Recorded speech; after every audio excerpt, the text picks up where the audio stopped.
mientras me dices dónde estás, Gabriel, dame un segundo porque ustedes ya lo ven en pantalla. Él es Cristian mira, me cuesta, Niedbalski. No te preocupes, me han pronunciado de diferentes formas. ¿Cómo es? Tal como se escribe, Niedbalski. Niedbalski, sí. Actor, productor e investigador de contenidos del Cementerio General. Oye, bienvenido, porque esto es todo un mundo.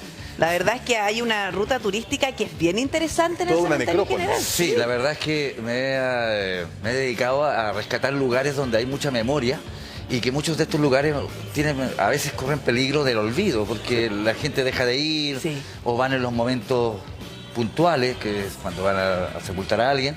Oye, y otra cosa, porque además el Cementerio General particularmente tiene una arquitectura que llama mucho la atención y probablemente también se ha tenido que resguardar del vandalismo o de los robos, de piezas que son históricas. Sí, es verdad, hemos tenido situaciones bastante desagradables con la delincuencia.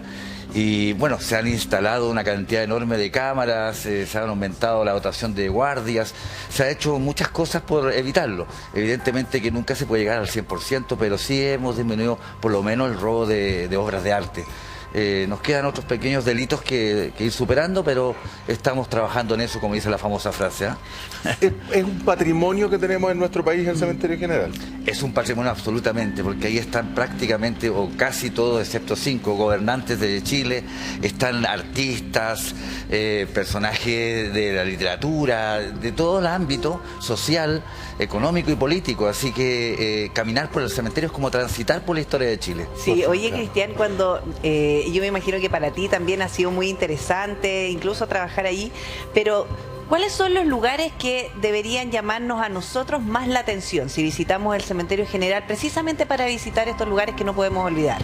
Mira, hay dos líneas. Una es la línea histórica, que evidentemente que los personajes, como son los presidentes, como son los cantautores, los poetas, son lugares que hay que visitar porque están llenos de historia.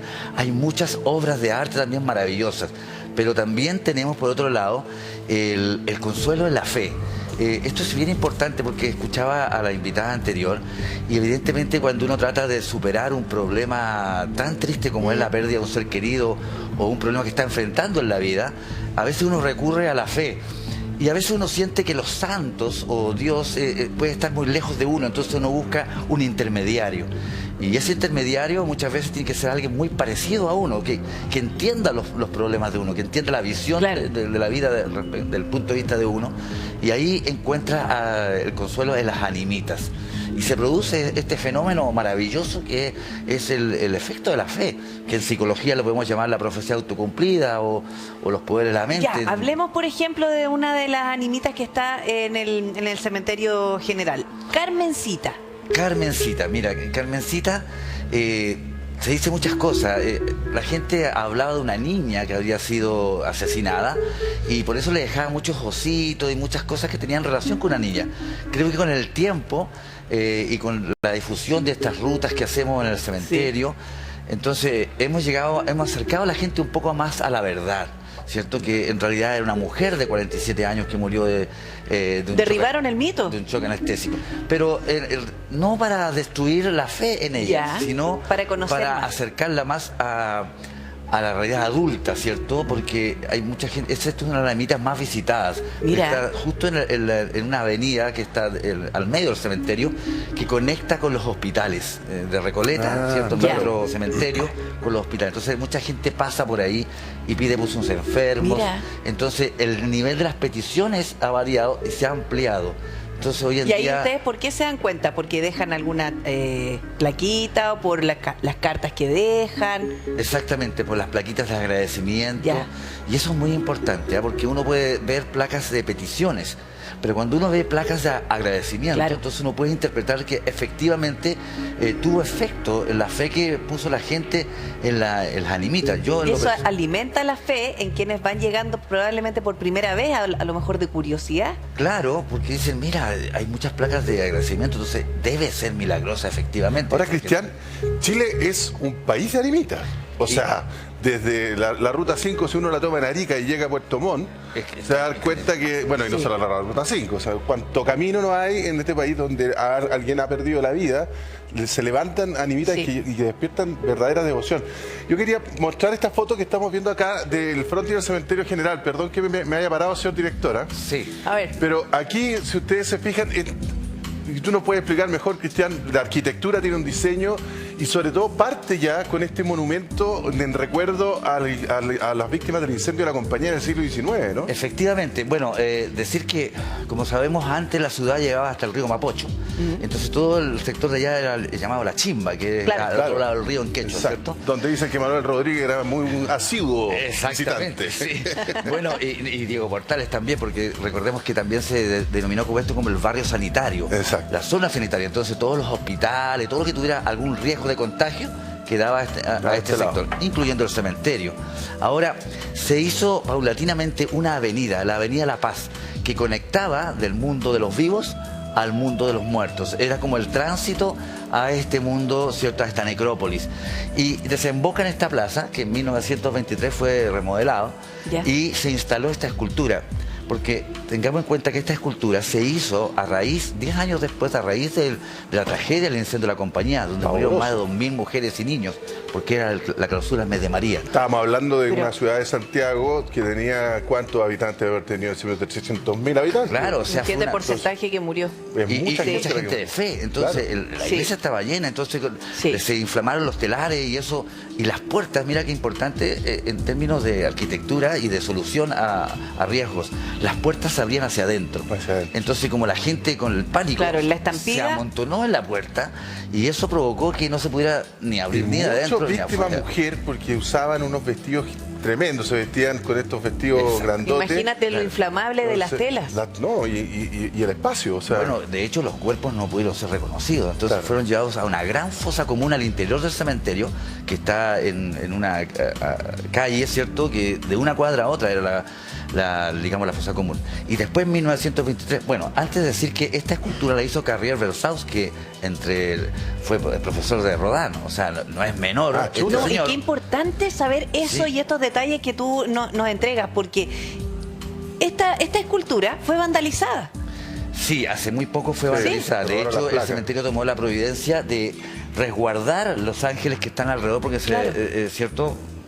Imagínate el valor histórico que tiene esta escultura, y es vandalizada por gente que no tiene idea por qué esta escultura está ahí. No, porque la verdad es que lo hace por un tema de venta de metal. Desgraciadamente, la venta de metal está teniendo lucro entre la gente que se dedica a eso, y eso provoca también la tentación de los delincuentes, ¿cierto? Sin importar la obra de arte o lo que significa esto, lo reducen a un tema económico, ¿cierto? ¿Y eso también le pasa a muchos mausoleos?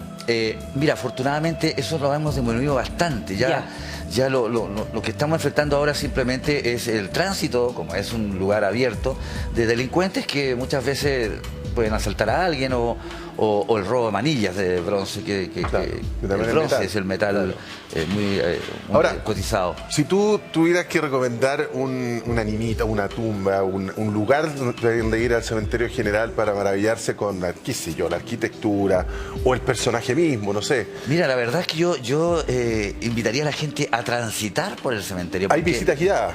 Hay visitas guiadas de día y de noche. ¿Y para eso hay que inscribirse con anticipación o llego al cementerio y pregunto? No, las de noche tienen un costo. Entonces hay una página, un sistema automático donde tú compras tu ticket y es un calendario y asistes. Y en el día, los colegios, hemos atendido colegios de todo Chile, han ido a las visitas incluso con fusión. Uno de mis proyectos fue instaurar en el cementerio la fusión de teatro-turismo, donde los chicos pueden encontrarse con los personajes. Sí, yo tuve la posibilidad de reportear eso. Es genial. Salía el presidente Eduardo Frei Montalva, por ejemplo, y hablaba de cuál había sido su obra. También, por ejemplo, el presidente Salvador Allende.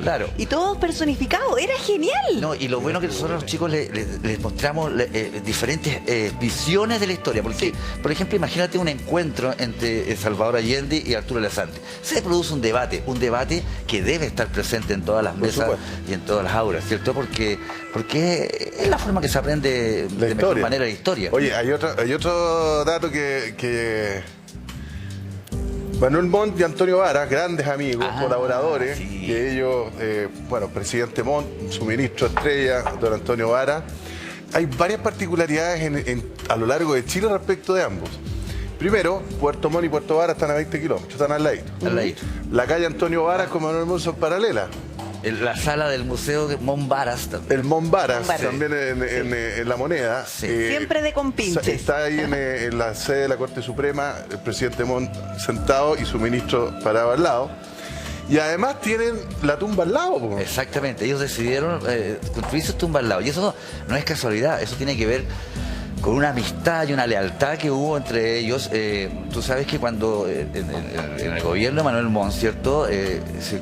Comenzó un conflicto civil. Sí, ¿cierto? Hubo revolución al comienzo y al final. Sí, bueno, esto tenía que ver un poco con la separación del Estado de la Iglesia, Claro. los primeros indicios, pero también se desata, mira, imagínate, la gente se reía un poco, por un litro de vino. Lo que iba a hacer con sacristán, se tomó el vino de la sacristía y entonces la iglesia lo expulsó y lo puso a disposición de la justicia, pero la cuestión justicia del falló sacristán. a favor del joven. Claro. Entonces que no era un delito, qué sé yo, hoy día estaríamos todos presos. Bueno, pero en ese caso era un vino especial. Y la cuestión es que todo este conflicto dividió a los pipiolos y a los pelucones, Claro. ¿cierto? Por los más creyentes, los menos creyentes. Entonces eso generó este conflicto civil. Y en desgracia al gobierno de Manuel Montt se le ofrece a Antonio Varas ser el sucesor de Manuel Montt, o sea, el nuevo presidente. Pero él dice que no, porque Manuel Montt era su amigo y su presidente. Por lo tanto, jamás va a haber un dedo en contra de él.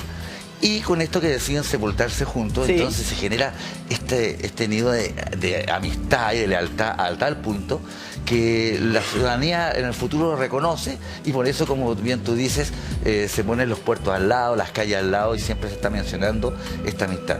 La amistad de Manuel Sí, la Montt, amistad de Manuel Montt. plasmada en el cementerio general. Sí, Exacto. absolutamente. Y tenía mucho que conversar, imagínate, para la eternidad. Bueno, algunos Todo. dicen que hay un pasillo debajo que se juntan a conversar. Pero tú sabes que cuando falleció el presidente Patricio Aylwin, no recuerdo bien si no estaba listo el mausoleo, la tumba, no recuerdo bien, pero la familia Frey muy generosamente le dio la posibilidad de que al menos por ese periodo, de haber sido un par de meses, lo sepultaran donde estaban los restos del presidente Eduardo Frei Montalva. Exactamente. Sí, exactamente. estuvieron ahí un periodo y lo decían de manera muy, muy genial porque tienen mucho que conversar. Mira, le estamos haciendo un favor a estos dos expresidentes de Chile de que estén un tiempo juntos.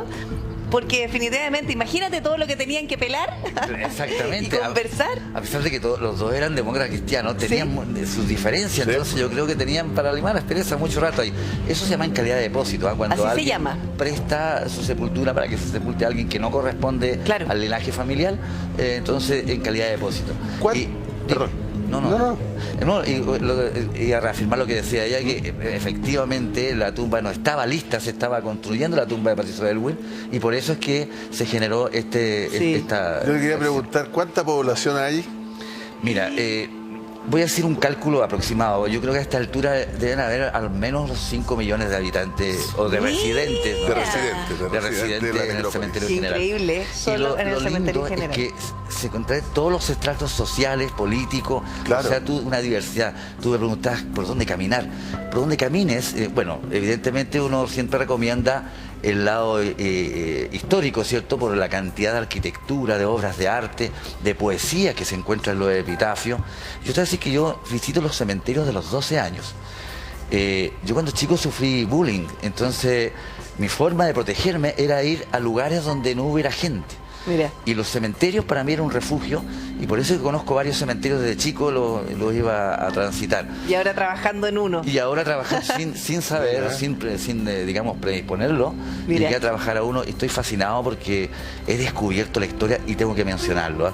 Danilo Sáez, un gran historiador que creo, a mi juicio, que fue el real descubridor de todo este patrimonio que existía. Él, entre su trabajo, que era jefe de guardias, él tomaba nota de las cosas que iba leyendo y con pinches de historiadores, él iba cotejando datos y armando todo este gran contenido patrimonial que hoy en día exhibe el cementerio y que tengo el orgullo también de poder seguir su legado. Cristian, se nota que lo disfrutas. Lo disfruto. De verdad, Juan, te felicito. Y Obvio que has muchas estado en el gracias Punta por- Arenas. Ah. Obvio que has estado en el Punta Arenas. Sí, el paisajismo de Punta Arenas, Es muy lindo. el cuidado.